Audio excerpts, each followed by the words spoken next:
Assalamu alaikum second year biology students. Today we are starting your new chapter number 22, chromosomes and DNA. And please subscribe my channel for more videos related to your second year biology, and also share my videos with your friends. And if you have any confusion, so you can inbox me on Instagram at the red dash gain knowledge.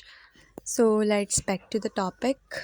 अच्छा, as we have studied in our previous classes that the nucleus of the cell, सही है, जैसे कि हमने अपनी पुरानी classes में ये बात तो पढ़ी ही है कि सेल के अंदर जो है वो एक न्यूक्लियस मौजूद होता है, ठीक है। और न्यूक्लियस के अंदर नेटवर्क मौजूद होता है क्रोमैटिन मटेरियल का, यानी एक मटेरियल है जिसको हमने क्रोमैटिन नाम दिया हुआ है, और वो मटेरियल जो है वो सेल के अंदर मौजूद होता है, ठीक है। अच्छा, when it is placed in a dye, this material become darkly stained to make it prominent. It's mean कि उस क्रोमैटिन मटेरियल को बेसिकली हाईलाइट करने के लिए साइंटिस्ट ने क्या करा है, डाई यूज़ करा है, ताकि उसको डार्कली स्टेंड करा जा सके और वो नोटिसेबल लगे ज़्यादा से ज़्यादा। अच्छा, this chromatin material during cell division, यानी कि जब सेल डिवाइड हो रहे होते हैं तो यही क्रोमैटिन मटेरियल जो है वो कंडेंस करता है और अपने आप को एक डिस्टेंट थ्रेड्स की शेप में, यानी कि धागों की शेप में अपने आप को ट्रांसफॉर्म कर लेता है, और फिर उसको नाम क्या देते हैं हम, क्रोमोसोम्स का, ठीक है। यानी कि हम ये कह सकते हैं कि जो क्रोमैटिन मटेरियल है वो क्रोमोसोम्स की एक प्राइमरी शुरुआती फॉर्म है, यानी कि क्रोमैटिन मटेरियल से ही क्रोमोसोम्स बनेंगे, ठीक है। We also have studied about Mendelian imaginary unit of inheritance which he named factors, ठीक है। हमने अपनी स्टडीज़ में इस चीज़ को भी एक्सप्लोर किया था कि इसके कॉन्सेप्ट को, मेंडेलियन इनहेरिटेंस, मेंडेलियन के इनहेरिटेंस को हमने इसके कॉन्सेप्ट को भी एक्सप्लोर किया था, जहाँ पे ग्रीगर मेंडल ने हमें क्या चीज़ इंट्रोड्यूस कराई थी, किस चीज़ का आइडिया इंट्रोड्यूस कराया था, एक इमेजनरी फैक्टर्स का बेसिकली आइडिया इंट्रोड्यूस कराया था, जिसको हमने फैक्टर्स कहा था। और अब जो है we delve into the reality of Mendelian factors and their connection to chromosomes, यानी कि हम ये चीज़ इंट्रोड्यूस कर रहे हैं क्रोमोसोमल थ्योरी ऑफ इनहेरिटेंस, जहाँ पे हम ये इस चैप्टर में ये पढ़ेंगे कि मेंडेलियन फैक्टर्स, उनके कनेक्शंस क्या थे क्रोमोसोम्स के साथ। अच्छा, chromosomal theory of inheritance in 1860s, यानी कि 1860s में मेंडल ने क्या प्रेजेंट करा, हमें एक लॉ ऑफ इनहेरिटेंस इंट्रोड्यूस करवाया, लेकिन रिग्रेटेबली हमने इस चीज़ को इतनी वैल्यू नहीं दी उस टाइम पे, और इस चीज़ को, उसके वैल्यूएबल वर्क को इतना रिकॉग्नाइज नहीं रखा गया, ठीक है। He was unaware of the concept of chromosomes, यानी कि Mendel at the time of his work, जब वो काम कर रहे थे तो उनको क्रोमोसोम्स के बारे में कुछ नहीं पता था। लेकिन however in the late 1890s, ठीक है, 1890s में और अर्ली 1900s में जो साइटोलॉजिस्ट थे, यानी कि जो सेल की स्टडी और उसके क्रोमोसोम्स पे, स्ट्रक्चर पे स्टडी करते थे, वो जो है उस टाइम क्या करने लगे, बहुत सारे एक्सटेंसिवली रिसर्च करने लगे सेलुलर स्ट्रक्चर्स पे, इंक्लूडिंग क्रोमोसोम्स, ठीक है। अच्छा, फिर क्या हुआ, 1900 में मेंडल के काम को जो है वो रिकॉग्नाइज़ किया गया। किसने रिकॉग्नाइज़ किया, 3 यूरोपियन साइंटिस्ट थे, ठीक है, Hugo de Vries, Carl Correns and Erich von Tschermak. अच्छा, इसके साथ साथ कुछ दूसरे साइंटिस्ट भी, including Walter Flemming, Waldeyer, Walter Sutton, T H. Morgan and Theodor Boveri, ठीक है, इन्होंने क्रोमोसोम्स के स्ट्रक्चर पे फोकस करना शुरू किया, उनके नंबर्स पे, उनके बिहेवियर पे during inheritance and sexual reproduction. इन सब चीज़ों के दरमियान जो क्रोमोसोम्स का बिहेवियर था, इन सब चीज़ों पे फोकस करना शुरू किया इन सब साइंटिस्ट ने। अच्छा, ये जो फर्स्ट पेज है हमारे पास चैप्टर का, इसमें सारी चीज़ें बेसिक्स हैं, यानी कि स्टार्टिंग से क्रोमोसोम्स की हमें एक्टिविटी बताई जा रही है कि कहाँ से उसकी एंशंट में पहले उसके बारे में क्या ख़यालात थे, कौन से साइंटिस्ट पहले आए जिन्होंने ये सारी बातें शुरू की। So that is important but for your MCQs, not for long questions and not for short questions, but that all for your MCQs actually. So let's look back to the history of chromosomal theory. अच्छा, first of all German embryologist Walter Flemming, ठीक है, 1882 के अंदर ये पहले ऐसे scientist थे जिन्होंने अपनी जड़ें जमाई थी क्रोमोसोमल थ्योरी के बारे में, बाय डिस्कवरिंग क्रोमोसोम्स। इन्होंने क्या करा, सबसे पहली बात तो इन्होंने क्रोमोसोम्स को कहाँ डिस्कवर करा, ये डिवाइडिंग सेल्स को पढ़ रहे थे सेलेमेंडर लार्वाए के अंदर। सेलेमेंडर जो है बेसिकली एक टाइप है एम्फीबियन की।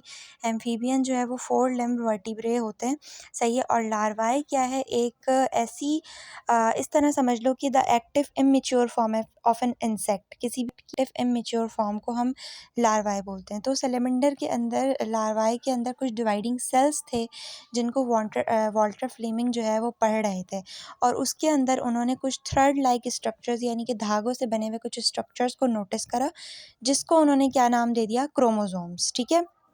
अच्छा, इसके बाद दो मेजर साइंटिस्ट हैं, उनके नाम भी यहाँ पे लिखे हुए हैं और साथ साथ उनकी क्वालिफिकेशंस भी लिखी हुई हैं, so you should read this. अच्छा, उसके बाद वॉल्टर सटन एंड थ्यूडर, ठीक है, इन दोनों के नाम ये थे। इन्होंने क्या करा, इंडिपेंडेंटली क्रोमोसोम्स के बिहेवियर को during the formation of sperms और एग्स, ठीक है, इन दोनों के दरमियान जो क्रोमोसोम्स का बिहेवियर होता है उसको पढ़ने की कोशिश करी।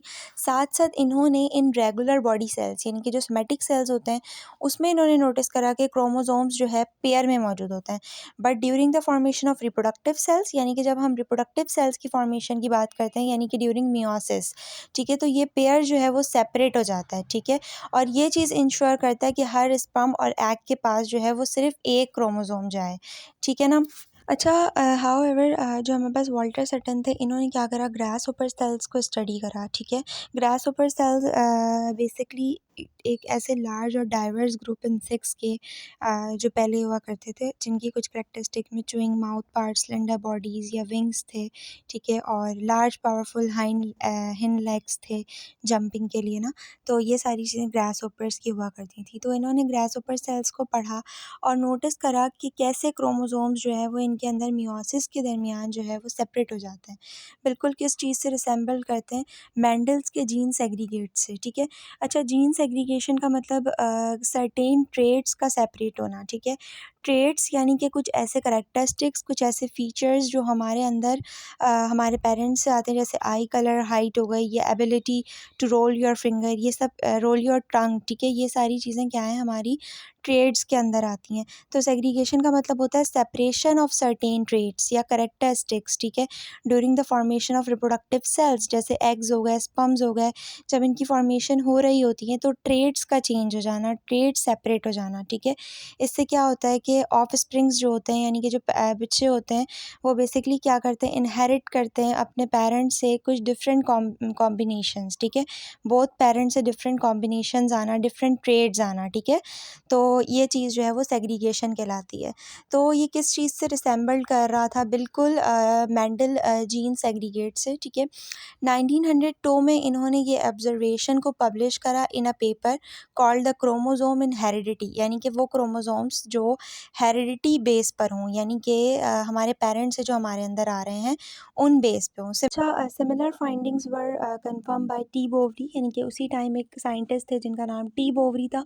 अच्छा, इन्होंने क्या चीज़ ऑब्ज़र्व करी, इन्होंने बेसिकली ये चीज़ ऑब्ज़र्व करी कि जो हमारे पास एग्स और स्पर्म सेल्स होते हैं उनके पास हाफ़ नंबर ऑफ़ क्रोमोसोम्स होते हैं। ठीक है, और फिर ये क्या करते हैं, एक कंप्लीट सेट बनाते हैं जब ये फर्टिलाइज़ेशन के दरमियान कंबाइन होते हैं, यानी कि जब ज़ाइगोट बनाते हैं तब जो है वो कंप्लीट सेट ऑफ़ क्रोमोसोम्स बनाते हैं। हालाँकि इनके पास जो है हाफ़ नंबर ऑफ़ क्रोमोसोम्स मौजूद होते हैं। सो अनलाइक अवर रेगुलर बॉडी सेल्स, यानी कि जो हमारे दूसरे बॉडी सेल्स होते हैं उनके पास तो फुल सेट्स होते हैं क्रोमोसोम्स के, लेकिन एग्स और स्पर्म सेल्स के पास सिर्फ हाफ जेनेटिक इंस्ट्रक्शंस मौजूद होते हैं। ठीक है ना, तो ये ऑब्जर्वेशन किसने करी थी, टी बोवरी ने। अच्छा, 1890 के अंदर एक जर्मन जेनेटिस्ट थे, ठीक है, जो जीन्स के बारे में स्टडी करते हैं। उन्होंने इंडिपेंडेंटली कंफर्म किया था कि जो और एक्सप्लेन भी किया था मेंडल के वर्क पे इन अ डिफरेंट ऑर्गेनिजम्स। ठीक है, अच्छा, साथ साथ इन्होंने एक पेपर भी पब्लिश करा 1900 में, जहाँ पे इन्होंने फर्स्ट टाइम हेरिडिटी यूनिट्स को क्रोमोसोम से लिंक्ड करा कि हेरिडिटी यूनिट्स जो भी हम हेरिडिटी वो चीज़ जो हमारे अंदर हमारे पेरेंट्स से आती है उसको जो है इन्होंने क्रोमोसोम्स के साथ लिंक्ड करा कि कहीं न कहीं इन दोनों का कोई ना कोई लिंक्ड है। अच्छा, फिगर नंबर 22.1 पे हमारे पास क्रोमोसोम की डायग्राम दी हुई है। ठीक है, यहाँ पे टीलोमियर्स एक चीज़ लिखी हुई है। सबसे पहली बात तो टीलोमियर्स जो है ना वो प्रोटेक्टिव कैब्स हैं, सही है, at the end of our DNA strands. हमारे डीएनए स्ट्रैंड्स के एंड पे जो है वो प्रोटेक्टिव कैब्स होती हैं, सही है, साथ स्टिक करने में जब आपस में स्टिक ना हो जाए डीएनए, ठीक है, उस चीज़ से प्रिवेंट करा रही होती हैं। बहुत क्रिटिकल रोल प्ले करती हैं ये स्टेबिलिटी और हमारी जेनेटिक इन्फॉर्मेशन को डिफ़ाइन करने में, इंटीग्रेट करने में ड्यूरिंग सेल डिवीजन। अच्छा, सिट्राक्रोमेटिड्स क्या है? आइडेंटिकल कॉपीज़ हैं, सिंगल क्रोमोसोम्स की आइडेंटिकल कॉपीज़, ठीक है। जब डीएनए रेप्लिकेशन हो रही होती है तब ये बन रहे होते हैं, ठीक है। ये एक अटैच पे आके जुड़ रहे हैं जिनको हम सेंट्रोमियर कहते हैं, ठीक है, और टेम्परेली कनेक्ट हुए हैं अंटिल सेल डिवीजन आकर, जब तक सेल डिवीजन नहीं हो रही। सही है कि शॉर्ट आर्म और लॉन्ग आर्म से जो है वो घबराना नहीं है। जो छोटा वाला हिस्सा है शॉर्ट आर्म है, बड़ा वाला हिस्सा जो है वो लॉन्ग आर्म है, ठीक है। और डीएनए मॉलिक्यूल इसके अंदर क्रोमोसोम्स के अंदर मौजूद है, ठीक है। और बीच वाला हिस्सा जिससे कि दो आपस में मिले हुए हैं इसको हम सेंट्रोमियर कहते हैं। बस इतनी सी बात है।